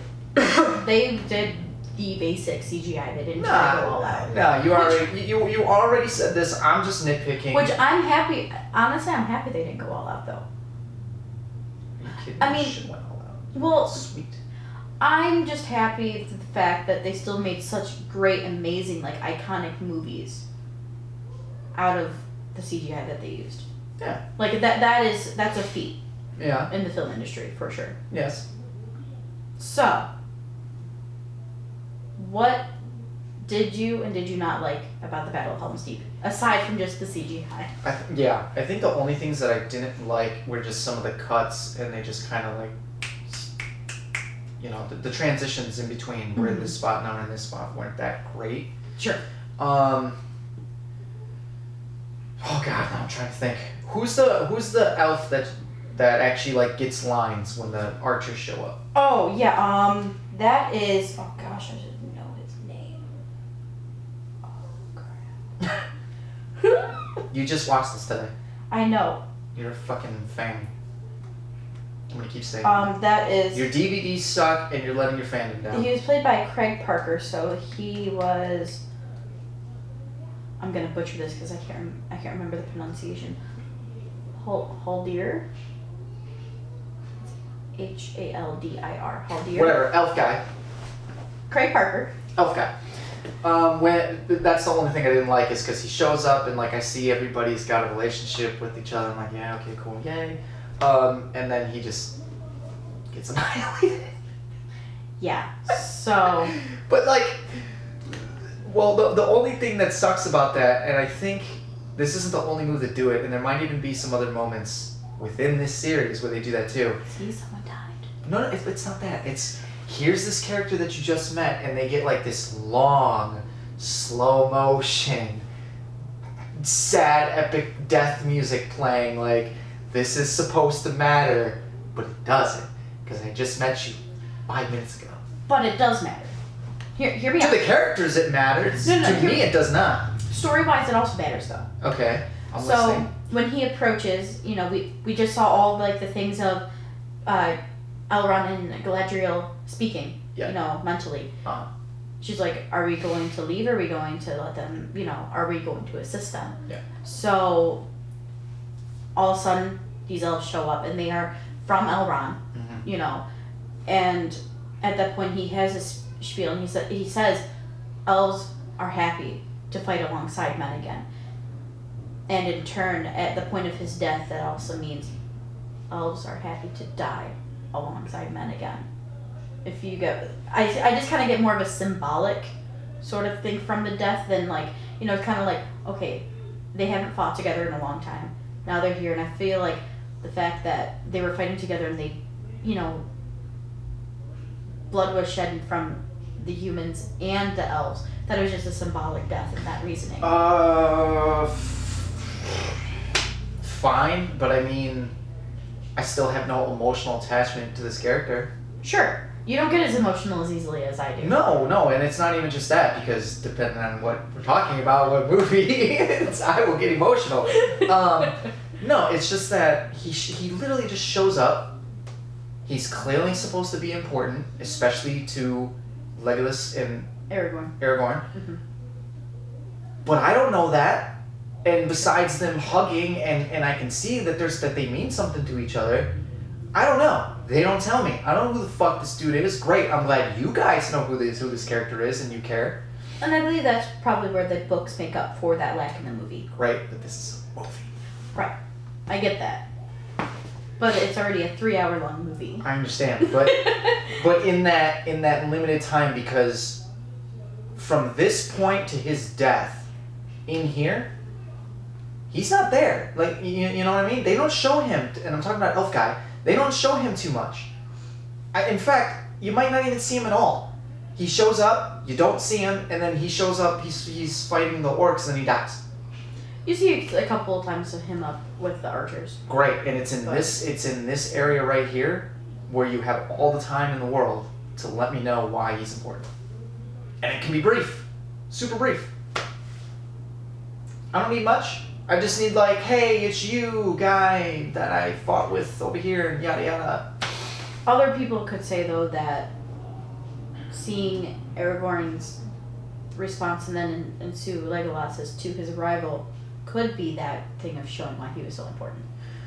And it does, but again, it shows me that he's important to them. Sure, not necessarily to yourself. Yes, but right. you gotta make me care. I'm the one that's supposed to care.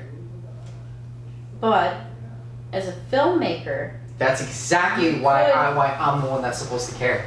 You could assume. I feel like I'm doing American Crystal Bullets. You could assume that perhaps like Peter Jackson, whatever the way they filmed it, could have been like, well, the viewers already from the first movie already care about Aragorn. They already care about Legolas. Hopefully, their care for them will push their care onto him. Possibly. I mean, I'm gonna assume no, and I feel like it's even. Hello. I feel like it's even simpler than that, and it's just you can't put everything in. You have to have key things in there, and obviously he plays a key part to the battle because he brings the elves. So he has to be in there. And he dies, so that has to be in there. Other than that, doesn't matter. Right. No, I totally get that. Yeah. So. But it's not bad filmmaking, and it doesn't take anything away from the movie overall. That, this is how they did it. I'm just saying that me, and therefore probably every other casual viewer, like, why were you there? Right. Right. You're supposed to be there for a reason. You're supposed to be important, but you didn't tell me why you are important. So therefore, great, you died. You got this sad fucking death, and Aragorn cares and Legolas cares, but I don't, because who are you again? Right. You can't even remember his name. Haldir. I think that's how I say it. Yeah. Because he was a very important character, and that's why you remember his name. So, was there anything else about Helm's Deep you want to touch on? There was some great, comedic moments to help lighten. Not even the comedic moments, but just all the visuals, like the fucking the ladders getting put up on the wall, and I even dove into it pretty deep when I was watching it, because I'm thinking because they're trying to, the warriors on the wall, they're trying to push the ladders over, and I'm thinking, well, why don't you start doing that sooner? And I'm like, oh yeah, because the orcs are climbing it as it's really fucking heavy, going yeah. up, and that's smart on their part, because if they just put the ladder up and then start to climb, then they could just push it over easier. But if you're on it, you're fighting immediately. And I was like, it's actually pretty genius. Holy shit. And it brings in a new level of realism to the movie for sure. And then Gimli and Legolas keeping count. Goes through the entire series, and I Gimli. love it. The entire trilogy, I love it so much. Short and can't look over the wall, so he can't even fight anything yet until they get up there. So he goes, would you like me to lift you or get you a box? What's he say? That's 15. Yeah, that's 40. No, he's like, I'm at 2, and he's like, I'm at 17. That's it. Yeah. That was great. In Gimli's defense, Legolas had a bow. Right, that's what I'm saying. So. Yeah, and he catches up pretty quickly. Yeah. The Legolas. I love it when you do the far pan out, and he's like, 21, 22, and it gets quieter as you're getting further away, but you can still hear it. Yeah, it's great. Legolas going down on the shield, down the steps, surfing. Makes me laugh every time. And then as it flies off, it just impales an orc. Which reminds me, because I want, backing up a little bit, because I want to talk about the CGI and the scene. I forget where they're going. They meet scouts or something when they're moving to Helm's Deep. And they're on horses, and Gimli's on a horse, and he's talking. Yeah, the goblin scouts on their I'm blanking on the creature's name, but yes. Yes. Starts with a W. When Gimli's like, all right, I'm on the horse, and now I'm going, and now I'm starting to take off, and Legolas gets on the horse, and he turns into a CGI rubber thing to flip from underneath, right? And he does a twirl in the air, and he lands on the back, when he could just grab the reins and probably just gotten on, but he has to do this whole. But he's an elf. Yeah, he jukes to the right real quick, and then grabs the thing and goes to the left and goes behind. It's so ridiculous what he does, and I watch it and I go, you just did that just to have a CGI model. That's the only reason you did it, and that's when he gets bulky and rubbery. And it did for some pizzazz. You got a whole battle coming up for the pizzazz. You didn't need to do it right there. It's Legolas. We gotta show that he's really an elf somehow. Sure, yeah. But I just wanted to touch on that, because that's why I watched it. That CGI is so bad. One of my favorite shots of Helm's Deep, though, was after they, with the explosive broke down the wall, and you have them saying fire, and it just all of a sudden just immediately turns, and you see the arrows going at you. Just see there's all of the orcs just getting impaled.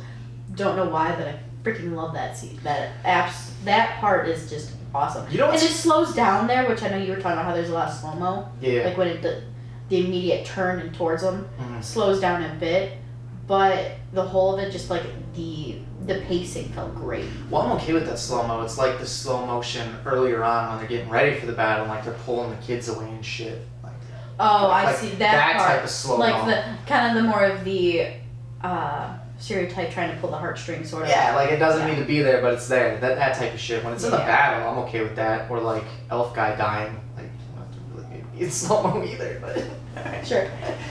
Let me think. Okay, so like especially when they're shooting the arrows. Have you ever seen the movie called Hero? I don't think so, actually. It's a Chinese movie. It stars Jet Li, but the biggest scene in that is it's an arrow scene, and it's got this whole army comes up and they shoot the arrows, and you see it all the time now, and it shows the arrows filling up the sky and coming at the people. Oh yeah, doing the volley. That shot, right? The big volley that comes down. Yeah, That's the first movie to do it. Okay, awesome. So it's just it kind of sucks that this movie doesn't have that in it. Sure. Because that would have been sweet. From they the orc's have point of view. They have a couple volleys, but that's one thing they didn't do a whole lot of is pull from the orc's point of view of the war. Right, and that's what I'm saying. Like there are the volleys, but that shot of like there's the sky and it kind of goes black and it's all arrows coming at you. Right. It's in that movie. It's fucking fantastic. One topic of like with the arrows and realism, like we were talking before, that I really liked was when they see them coming up the pathway to the actual gate. Yeah. When they point the archers and they shoot them from the side, 'cause that's where, because they have the shields on top. Right. That's where their weak point is. That I enjoy thoroughly, and I think it's hilarious when you get the overview though, and the orcs just don't give a crap about each other and their men and their numbers. That when they're walking, they're actually pushing each other off of the edges. Oh yeah, they're just moving. They got a job to do. Yeah. Yeah. It's like if you get in the way of the battering ram, you're screwed. It's like the Spartans in 300. Just yes. keep going. Absolutely. Yeah, they don't fucking care. They got a job to do. Are all the archers on top of the wall? Are those just elves? Are there any humans up there? Because I'm asking because I'm trying to figure out why Aragorn is speaking in Elven the whole time. I think they're basically all archers, and they kept because the majority of there are humans up there because the old man Jittery shoots the fucking first arrow. Right, and I mean it is possible that they know the Elven. You know, honestly, even in D&D, you have Common, which is the most common language. Right. English. Right, which is English. Then the next two most known languages is Elven and Dwarf. All right. So that could be, pulling from that as well. All right, I'll accept it. Fine. But I think it was majority of elves up there, but then you had the big volley of elves underneath as well. Well, because that's why I was wondering, because he's just speaking, he's just giving all these commands in Elven, and I'm like, there's definitely humans there. Like, what the fuck did he say? They more than likely also know the language, I'm assuming. This is Helm's Deep. We speak Helm's Deepian here. Go back to your country. I don't know. I'm sure there's racism in fucking Middle Earth. Oh yeah, I mean, rampant. You see it at first between Gimli and Legolas, because there's a huge thing with the elves and the dwarves, and then they end up taking that to the kinship level. I didn't take that as racism so much as like we've been at war forever. Sure, I mean they do have stages of that sort of thing, but not anything that's like. I mean, I buy it. It can definitely be interpreted that way. Yeah. You know? I see it. If you tell me it's there, like, I definitely see it. There's definitely prejudice there. I feel like you see it in different stages, and it's definitely not as pushed as, like, it could have been, let's say. Yeah. One thing, too, though, is, like, talking about where the men were in the count of, like, which forces were where. Yeah. They had, obviously, a lot of the Rohan men at the gate, waiting for the break of the gate to hold the gate. And I do really... And to be the force when they break through to slaughter them. I love that scene because the camera's right in there. Yeah, I love it when it so hits. Crowded. I love it when it hits, you actually see the, like, reverberation of everybody getting, like, thrown back from the actual force of how many hundred of orcs pushing that thing right now. It's and probably... then the immediate scramble to get right back on that door. It was so realistic. It's probably not supposed to be funny to me, but I found it funny. So the king goes in and he gets hit with the spear. Yeah. And as soon as he gets out, like 50 dudes just clog up that hole. Yep. I thought it was hilarious. Like, there's no room for you. which was relatively realistic. That's their king. Oh, sure. You know, Yeah. let the king pass. Now Yeah. guard him immediately and make sure they don't breach this gate for the children I just thought, and wives. like Gimli getting thrown. Yes. Well, wait, Don't tell the elf. But okay, so while they're still on top, so Aragorn's talking in Elvish, and Legolas, who's not speaking in Elvish, just kind of whispers they're weak in the neck and like the underarm parts of their armor. And when he says that, I'm like, who the fuck are you talking to? I know. That's one thing is, it's actually great bits of information for everyone to know. Right, and You're saying you it just kind really of quietly. Right, and everybody does it though. So everybody heard you? It was just elves being elves. Yeah, sure. That's what the whatever. So stupid. Getting back to the throw though, that is a great scene. Absolutely. And that's again kind of taking this whole crap moment and giving the audience a bit of a breather, sorry. Well, sure, that's important. Yeah. I mean, you don't have to do that, but you do get exhausted watching something like that. Exactly. And it's like the entire time you're watching, your adrenaline's getting up and you're tiring yourself out just by watching the thing. So I wish that's what happened to me when I was watching it. I watched it when I was very, very tired. I at one point like watching, because it's been so long since I watched the movies. I was like, yeah! I was like cheering. I was happy because I'm like, man, I've missed watching this. Also, how do you have this fortress that has one weakness and you don't guard against it? I believe they were using, how do I want to put this? I'm assuming that they assumed the forces didn't know. Because I don't know if that point they necessarily, if everyone present connected the dots to Wormtongue's involvement with Saruman. That's just an assumption. I No, have no and clue. you are probably 100% correct. However, and it's like, it's the same thing in Star Wars. You know you have this just fucking amazing fortress that can just do whatever you want it to do. And it has one weakness. You don't guard against it, like, at all. Right. It's hard to guard against it when it gets blown up, though. No, I understand, but that's why, like, you should have had that prepared. At least have fucking one guy there to be like, hey, Yeah. we got the somebody with the thing, And it's they like- got the kablooies. One thing that drives me insane, though, is like when you have the big guy with the huge torch. The Olympic runner? Yeah. It's fantastic. Yeah. It just, I love that part, but at the same time, you're like, kill him! Just kill him! And that's great that they don't, and they actually let the explosion happen, Yeah. because like, you're it rooting progresses the story. them. But from a tactical, like, realistic thing, you would think that they'd be like, oh yeah, we should probably have some kind of defense for the one thing that can fuck us up. Exactly. But no, then we don't get that sweet visual of the Olympic runner. Right. Because that's totally what that was. Yes. 100%. Great. Just booking it. Like, that's nothing. That's nothing. Oh, I'm about to die. Jump. That dude is determined. Absolutely. Alright, where does it go from there? Because so they do the throw, and then up to this point, like, everything is great, and I love the sweeping shots. The only beef that I have is like the CGI is just enough, right? Sure. But the pacing is great. And you can see some of the wonky stuff, like when the ladders were going up, specifically, like Yeah. you could see it a little bit. Right. But they were small enough not to give me much of an issue. Same. I mean, this still holds up better than a lot of the stuff that I watched today. So Yeah, there's some- that. But I mean, because this movie doesn't have too many things wrong with it, what is wrong just does kind of stand out for me. Sure. But but now we're on a good roll, and nothing bad's happening, nothing just completely egregious, and what they're cornered in that throne room. I believe so. Is that what that is? That's throne I room? think it's kind of like throne room, like sort of threshold area. Definitely. Great, because all right, now my next thing is, so they ride out on the horses.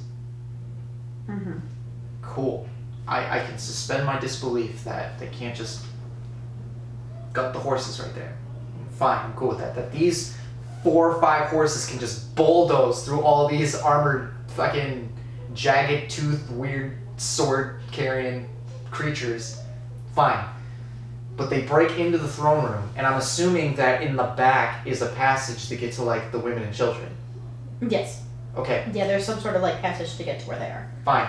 So how do the couple creatures that break through not just keep going? Instead, like they the Aragorn and the king, and then they break through and start riding on horses, and everybody just fucking follows. You don't go, this is, oh shit, look, there's another thing back there. Let me go down it. Oh shit, there's women and children that are defenseless. For some of that, I give out the food of thought for perhaps there is a hidden passageway. Maybe it's hidden. For the sake of this being the place to go if the siege is happening. Maybe it's like a hidden area. Oh, I'm sure it is a hidden area, but I mean, Yeah. you just tried to break in and you're in. Like, you have won at this point. Right. You've won. Alright, they got away. What the fuck do you care? You're in. You're in there. Just take over. Could have been though because they want to cut the snake off at the head. I totally understand that. That- That's that where the could be other, it. like, 10,000 or 4 out there. Sure. I mean... And I mean that's just leading the audience to the transition of Gandalf arriving with the the exiled Rohan riders of Rohan. I love how the riders and Gandalf are clearly on a flat plane, possibly even in front of a green screen, and then it just CGIs into this like giant ass hill that they just ride down. Those horses are falling over. I love the spill, how it opens and then it gets narrow and then they spill out again though. Yeah, they block out the sun. Yeah, I and they get love to that that. point. Yeah. I do love that shot. I just was like, that's Ian McKellen on a flat surface. Oh, they're going. Oh my God! Look at that hill! Holy shit! Look at that hill. Jesus Christ! That's like the fucking dragster at Cedar Point. It's just like straight down. Absolutely. Those horses are doing good. If you're not from around Ohio or Michigan or so on, look it up. Everybody should know what Cedar Point is at this I point. would hope so. I would hope so. Yeah, so that's all good. I mean, is it written in the book like that? Is it like a giant hill, or is that just like I believe it. something? It's been a very, very long time since I've read the books, and it's something I want to read again very soon. I only have like 8 copies. Shh, I know. These are not ones I would open because they would hurt the bindings. No, okay. Anyway, I believe it was on a big hill in the book, if I remember correctly. Alright.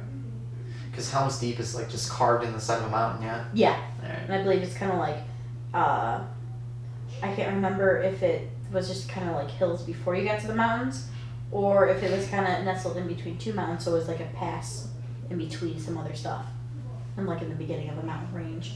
But I can't remember specifically from the book. But from there, they get the eventual victory. Yeah, they get the dub. They get that dub. Yeah, they succeed, and then you get see cuts of like demolished Isengard at the same time. Yeah. So. Yeah, and what happened to Christopher Lee at this point? Because I could have sworn I remember him like dying at that point. Or am I just making shit up? Does he die in the next one? I believe it's the next one. Motherfucker. It's been a bit since I've seen the extended, but it might happen in the extended. Oh. Well, okay then. I'm never gonna know because I can't fucking watch the extended ones. Well, I'll just play it for you here. Not now. You're not. We'll just skip to the end. Seat Seat selection, please. Anything else you wanted to cover on this? Is there anything else that's pressing? The only thing is that I wish was, and I know this is part of character development for the third movie. Ooh, speaking of the chick, go for it. No, continue. I was just hoping that you saw a little bit more of Eowyn's push to be part of the battle in this one. You see it really heavy in the third, but I wish you saw just a little bit of it more during Helm's Just Deep. to give that nugget of... Yeah. That's something I personally would have done, even if it was just when they hear the big explosion giving a little bit of a pep talk and like obviously having some sort of armaments on herself if they would have reached through to the men and women. I think that would have been awesome. Yeah, that would have been a nice touch. It would have really set home the shield. Like if we're going off of like the typical shield maiden feel through like from Old Norse mythology and the Vikings and everything, it would have hit that home just a little bit more for viewers that like that sort of thing. Oh, okay. I would have went right over my fucking head. Well, just because of the shield maiden thing from earlier in the movie was all. Yeah. Okay. But either way, still great, fantastic movie. And Rohan, you know, Rohan is very like the design of even their weapons, like how you have the horses and everything on the weapons itself, had very much a Nordic sort of feel to it. So that's how they kind of tied it in. You even hear the one girl, which I think was a little hint, trying to give a little less of a nudge and a little bit more of an obvious push to the audience, was when the two kids show up, and when the kids that the mom put on the horse, when the mom gets to them and she goes Freya, she yells out Freya to her daughter, and that's obviously we all know who, you know, I'd hope most people know who Freya is from Norse mythology, but that's a very important name within. Not me. I mean, Freya's Thor's mother. You should know that also from MCU. I should. But either way, that was like a little tiny push to the Nordic pull that they got for the Rohans, and I wish with that you got a little bit more of that Shield Maiden vibe in the end of Helm's Deep. Okay. But that's just me being nitpicky. Sure, yeah. But that's pretty much what this whole thing has been. Yeah. Just us fucking nitpicking. Yeah. So we're gonna do the next one too. Probably. It's gonna be great. Now the next one's my favorite one. But anything else there, Morgan? Anything else? No? Is there anything else on your end? I think I'm good, actually. Nah, movie's a fucking classic. I mean, what else can I say? That's hard for me to say too, because I have movies that I am a huge fan of that are nowhere near on this fucking level.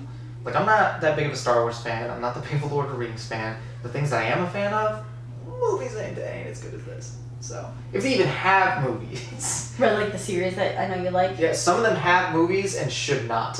Yeah. Can't wait to do those episodes. Avatar? It's gonna be fun. Oh, fuck that. Oh, Jesus But Christ. honestly, I had never really watched Avatar. And then Dan had me watch it. And I never watched the movie because of how bad I saw the reviews were. I'm like, I'm not even going to waste my time. So that might be a fun one to do. Will be. Because I haven't seen it. Yeah, but, so yeah, movie's really great. Everybody should watch it if you haven't. Fucking. If you haven't, do it. Yeah, it's on Netflix. Watch Join the fandom. Just join the movie. I mean, just enjoy watching the movie. It's a good movie. It is a good movie. If it ends up turning you into you, because when you watch it, I mean, there's worse things that can happen to you. I guess. Well, I'm happy to know you like it. I was kind of curious. Yeah, I recommend it to people. I mean, I like good movies. They're really good. I love the characters that they do, for the most part. Really fun shit. Not totally stupid shit. Yeah, I can't nitpick anything against them. Well, I can't pick anything bad against the movie unless I'm nitpicking. And, shit. Episode 1 done. Episode 1 done. Holy shit. Took us a long time. Yep. Huh? Weekly, yeah? Yeah. Alright, yeah. So, weekly. We should be doing these weekly. So, next week. What is it, Wednesday right now? Yeah. Wednesday we will film. I'll leave you to edit because I'm a terrible boss. As of right now, it's the first episode, so we're going to find out later. How long the edits take? Maybe there will be some outro music here. Maybe not. It's totally on her. Probably. But thanks for watching. Watch this many, many more times, please. And look forward to the next one. Peace.